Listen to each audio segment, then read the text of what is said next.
माने दोषी बे दोषीफ्रा जाहाथे ओरैनो माने बारग'लाङा बिनि थाखाय कठोर हास्तिया जाहाथे माने गणतान्त्रिक पन्थानि गेजेरजों बिथांमोना जाहाथे मोनो आरो जोङो दुलाराय बर' फरायसा आफाद हिसाबै जों हदायबो जों मोनसे गणतान्त्रिक मोनसे पन्थानि गेजेरजों जों खामानि मावबोबाय थादों आरो बे हिसाबैनो प्रयोजन जायोब्ला बै भिक्टिम न'खरनि थाखाय बा भिक्टिमनि थाखाय मोनसे न्यायखौ नागिरना होनायाव जोङो गणतान्त्रिक पन्थानि गेजेरजों जों खामानि मावलांगोन बिथांमोनखौ जों मोनथिनो मोनदों जे पुलिसा बे साबा व्यक्तिखौ हमबाय आरो जुदि बे केसाव सोरबाफोर जुदि आरोबाव इनभल्भ थानाय व्यक्ति दङब्ला बेखौबो थाबैनो बिजिरनानै नायबिजिरनानै बिथांमोना जाहाथे हमगोन आरो बिथांमोननो माने कठोरनिफ्राय कठोर शास्तिखौ जाहाथे होयो।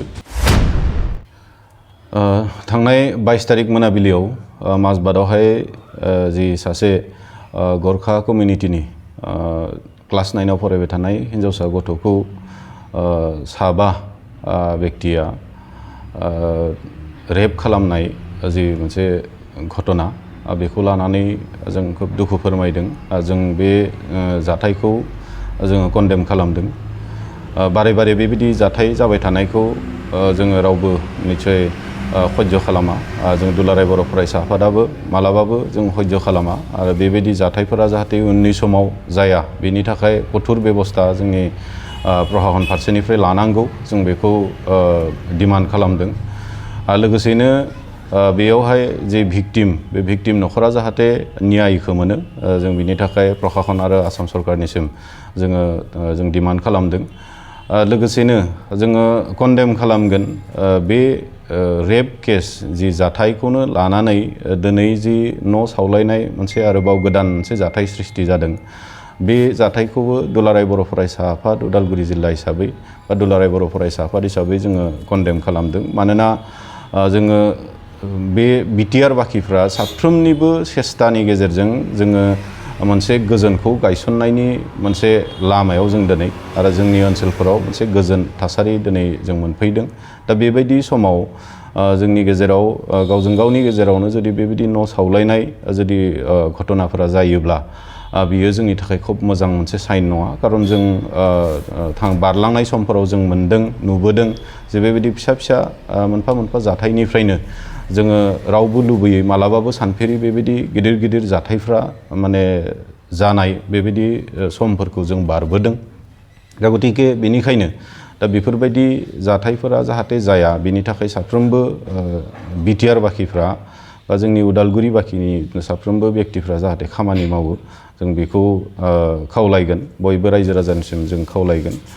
दिनै जायफोरा माने दोषी बिथांमोनखौ जों मोनथिनो मोनदों जे पुलिसा बे साबा व्यक्तिखौ हमबाय आरो जुदि बे केसाव सोरबाफोर जुदि आरोबाव इनभल्भ थानाय व्यक्ति दङब्ला बेखौबो थाबैनो बिजिरनानै नायबिजिरनानै बिथांमोना जाहाथे हमगोन आरो बिथांमोननो माने कठोरनिफ्राय कठोर शास्तिखौ जाहाथे होयो। आरो जोङो दुलाराय बर' फरायसा आफादनिफ्राय जोङो बेनो डिमान्ड थागोन जे भिक्टिम न'खरा बिथांमोना कम्पेनसेसन मोननांगौ। लोगोसे दायनिगिरि जाय साबा आरो बेयाव जैखिनियानो माने बे दायनिगिरि होननानै माने उननि समाव आरोबाव जाय सोरखौबाफोर जुदि मोनदेरोब्ला बिथांमोना जाहाथे फासिनि साजा मोनो। जाहाथे बे मोनसे एग्जाम्पल हिसाबै जाना थायो जे फैबाय थानाय समाव रावबो सोरबा सासे हिन्जावसा गथ'खौ बा सोरबाखौबा रेप खालामनो प्लानिं खालामजेननायनि सिगांनो जाहाथे 100 बार साननो गोनां जायो बेबायदि मोनसे एग्जाम्पल हिसाबै सेट खालामनानै गालाङो।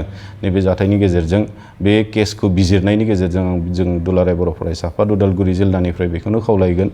आरो लोगोसेनो फिन खनसेबाव जोंनि ओनसोलाव मोनसे गोजोन थासारिखौ माने लाखिनो थाखाय बयबो जाहाथे खामानि मावो जों बेखौनो खावलायगोन। दुलाराय बर' फरायसा आफाद हिसाबै जोङो एसे गोथौयै नायदों दिनैनि जिखिनि जाथाय बेवहाय माबायदिहाय बेबायदि न' सावलायनाय जाखो बेफोर गासैखौ जों बिजिरनाय जागोन। जों नायदों आरो माबायदि मानसिफ्रा इनभल्भ जानानै दङ बेवहाय जानो हागौ बेवहाय सोरबा गुबुननिफ्राय फैनानै थार्ड पार्टिफोराबो जोंनि ओनसोलाव माने बेबायदि गुबुंले थासारिखौ सृष्टि खालामनो नाजानाय बेबायदिबो थानोबो हागौ। बेफोरखौ जों एसे नायबिजिरदों खारन जोंनि ओनसोलाव सानफ्रोमबो बेबायदि सिगां समफोराव जों नुबोबाय सोरनिबा एसे उसुथुनि होनायाव सोरबा गुबुननि माने बेबायदि उसुथुनियावनो गोबां समफोराव गिलु बालु थासारि जोंनि बे ओनसोलफोराव जालांबाय बेबायदि समफोरखौ जों बारबाय दा बे हिसाबै दायो नैबे मोनसे गोजोन थासारि गायसननायनि थाखाय जोङो बयबो खामानि मावबाय थानाय समाव दा सोरबाया जोंनि गेजेराव बेबायदि फैनानै बेबायदि अखान्थि मोनसे परिबेस सृष्टि खालामफैनायखौ जों मालाबाबो माने सयज' खालामनाय नङा दा बिनि थाखाय जों दुलाराय बर' फरायसा आफादाबो खामानि मावगोन आरो निस्सय प्रखाखनाबो बेबायदि माने मोनसे गाज्रि थासारिया जोंनि जायगायाव सृष्टि जानायनिफ्राय होबथानो थाखाय जिखिनि राहा लामा लानांगौ बिथांमोना लायो आं बेखौनो खावलायगोन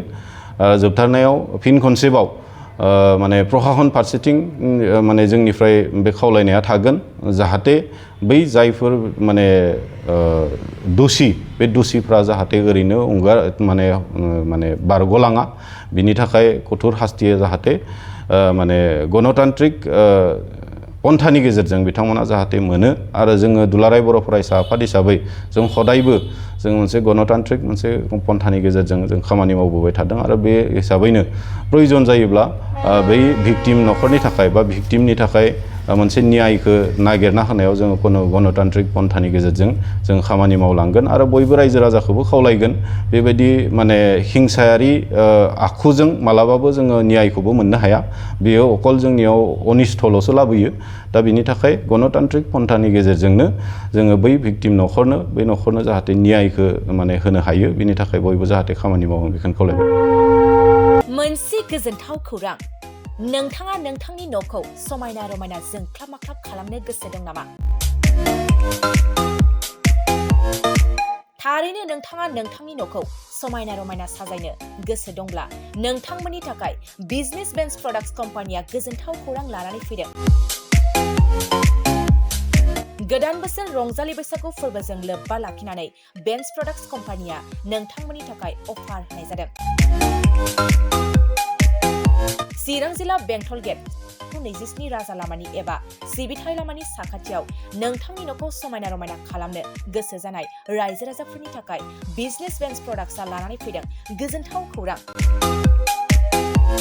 पलिग्रेनाइट, WPC एबा PVC, wooden flooring, wallpaper, steel roofing, soffit ceiling बायदि गाबनि न' साजायग्रा खम बेसेनावनो नोंथांमोना बायनानै लांफैनो हागोन।